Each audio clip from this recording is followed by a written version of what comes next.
Dans cette vidéo, on va calculer un taux global. Donc, on a dans l'exemple un prix qui augmente en mai de 5%, en juin de 3% et qui diminue en juillet de 4%. Donc on a des évolutions successives.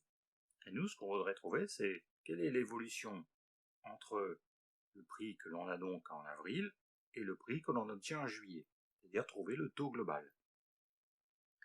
Alors en mai, on a une augmentation de 5%. Ça veut dire qu'on a un coefficient multiplicateur de 1 plus 5 sur 100.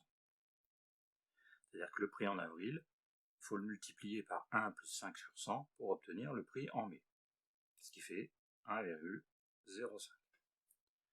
En juin, à nouveau une augmentation, cette fois-ci 3%. Donc le coefficient multiplicateur, c'est 1 plus 3 sur 100. 1,03. Et en juillet, on a une diminution de 4%. Donc, coefficient multiplicateur de 1 moins 4%, puisqu'on a une diminution, c'est-à-dire 0,96.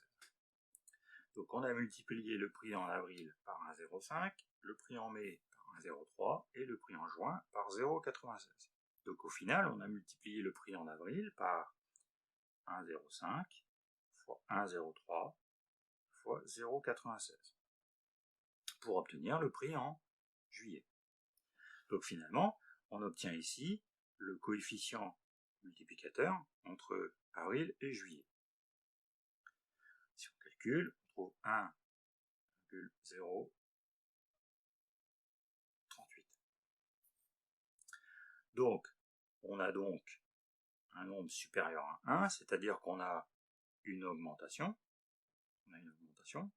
Et ensuite, si on regarde la différence avec 1, on trouve 0,038, c'est-à-dire 3,8 sur 100.